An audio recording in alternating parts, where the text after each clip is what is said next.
Hey everybody, Tony here, Knee High Farms. How are you to this Sunday night? Today's video, I'm going to bring you a compilation on some projects that we're working on to get ready for the upcoming fall and winter season. Last season, we had a lot of rain here on the homestead and it caused my home to flood.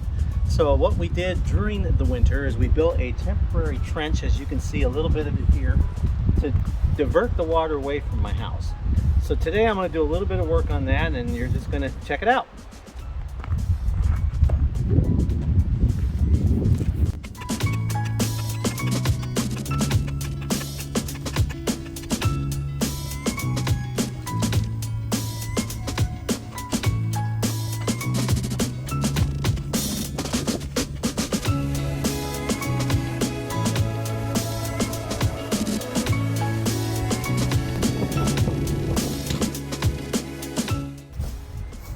Well, that was fun. The wind blew my camera down. Sorry, I apologize for that.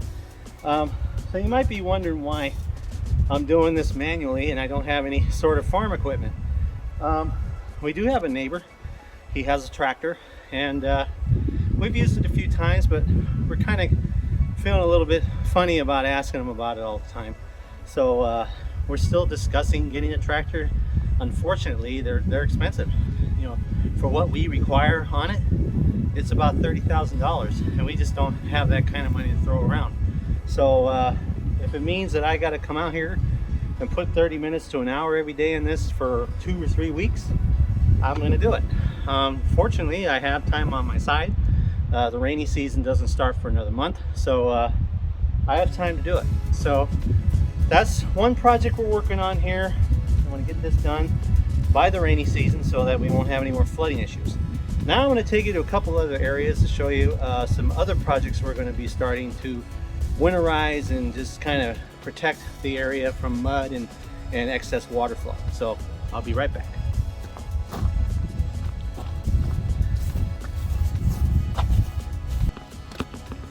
Okay, so as you can see, we still have a lot of gravel here, and one of the projects I'm going to be using this for is going to be the chicken coop.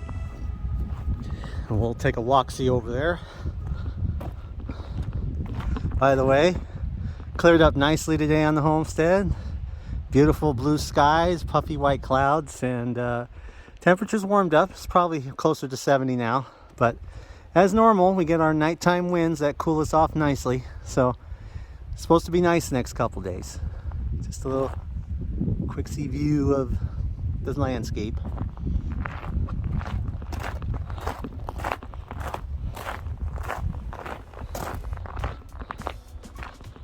So here we are, approaching the chicken coop, and I got some visitors. Look at that.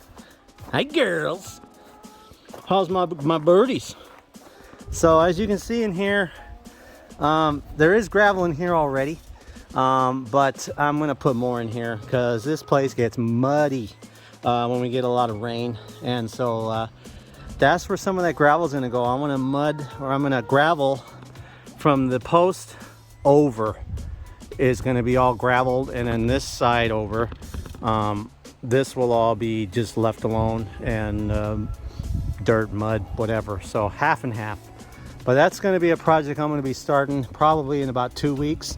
It'll take me a couple days, but I have enough gravel, so it shouldn't be an issue.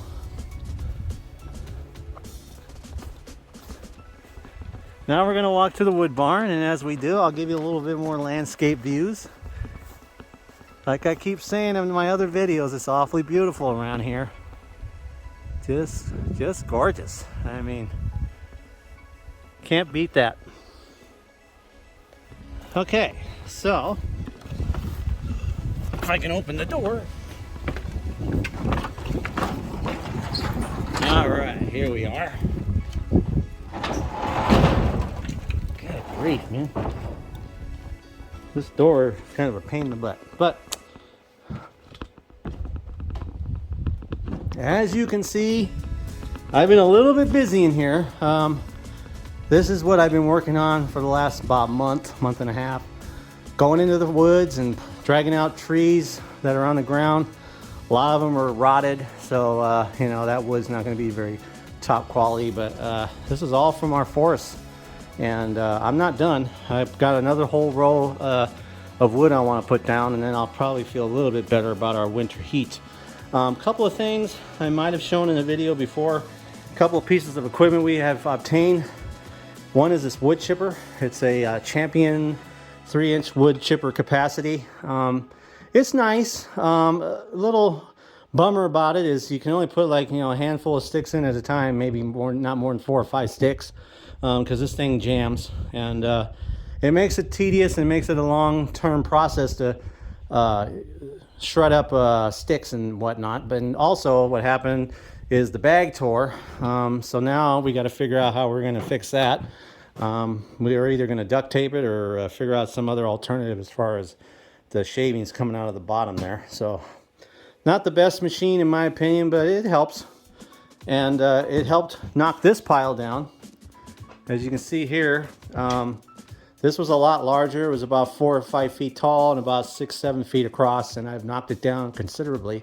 And I'm going to continue processing that. I'll probably leave a little bit of it for burning as kindling for our wood stove. But yeah, this is what I've been primarily working on for the last month to 6 weeks. And you know, it's a lot of work, as you can see. And then right here is where I'm going to put another row of wood. I was equating, so this row here, the last third row here, that's probably about 8 or 9 trees maybe. So I figure I'll need at least between 8 and 10 to fill this row, and then I'll feel a lot better about our wood situation. The last piece of equipment I wanted to show you was this log splitter, and I'm sure I might have showed it in another video, but I love this machine. It saves me a lot of time. It's splitting the logs for me instead of me having to chop them up with an axe, which takes a lot more time and energy. Love this little machine. It may not look like much, but it does a great job. So that's it for the wood barn as far as getting ready for the winter and fall, and I'll bring another update once the wood piling is complete and just kind of show you how much we have. So on to the next area.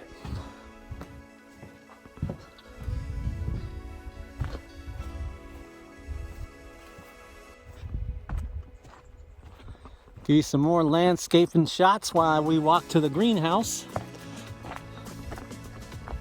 Forgotten trail over there.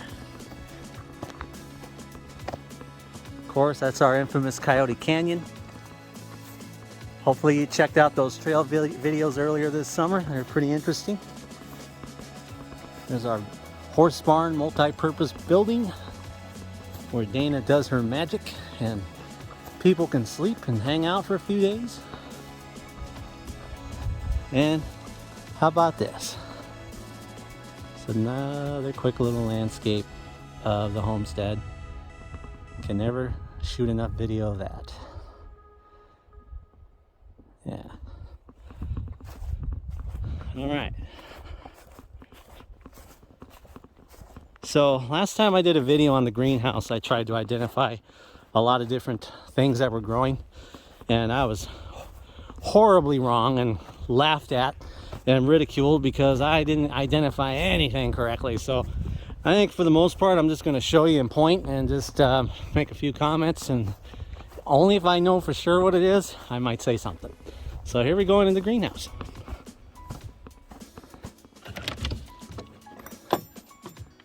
Okay, so we have done a couple more things since the last video. One is this sink was put in by my father-in-law, and then eventually we'll have a faucet and some running water. Probably some kind of tank system will be running the water in here, but we're gonna have that, and you have a little prep area next to that. But we come into our first inside planter box, and you can see we got some things growing. Looking good. Yep. Thing creaks a lot, so I'm not sure if it's like an animal or not, so I have to always look behind my back. So here I can't identify those. Those are strawberries, and they're looking pretty good.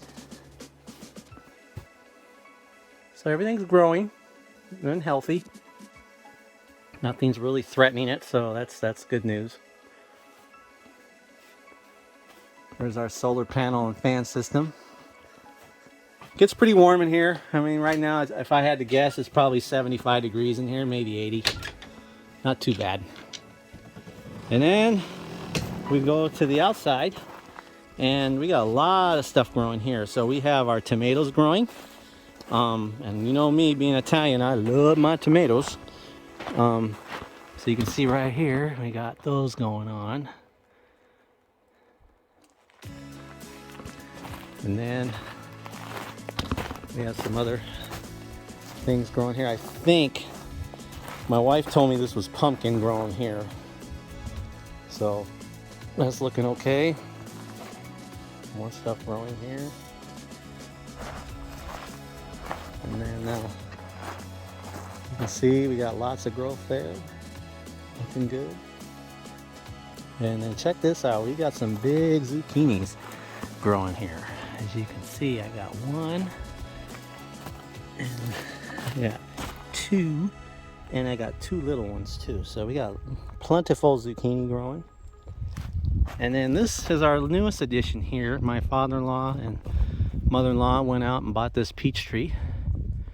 So very young in its life. So we'll plant it at some point, but probably won't see any fruit off of that for 5 or 6 years, maybe sooner. I don't know. But it's cool. We got a peach tree.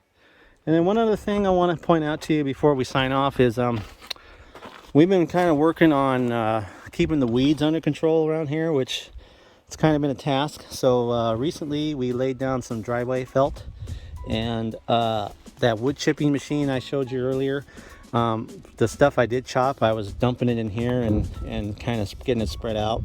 And so we kind of have a mishmash of stuff in here. We got some wood shavings, some gravel to kind of keep the driveway felt down and not blowing all over the place, and it gives us an area to walk on, and hopefully keep it mostly dry and mud free, but more importantly weed free. Back here I'm not sure what we're gonna do. I don't know if we're gonna lay more gravel down here. This might just be some excess. We're not really utilizing this area for anything. One thing that we did try to grow this year is spuds, and I haven't seen anything pop out of the soil yet. Yeah, not much coming out, so I don't know if that's going to be a success or failure, but yeah, that's the gist of the greenhouse. It's alive and well, and it'll be feeding us soon. So that's going to be it for this video. In the next video, be working on the chicken coop, putting in gravel in there that I was mentioning a few minutes ago, and getting that all ready for the winter so it's not a muddy mess. And until then, thanks for watching, and I'll see you next time. How about this? It's another quick little landscape of the homestead. Can never shoot enough video of that.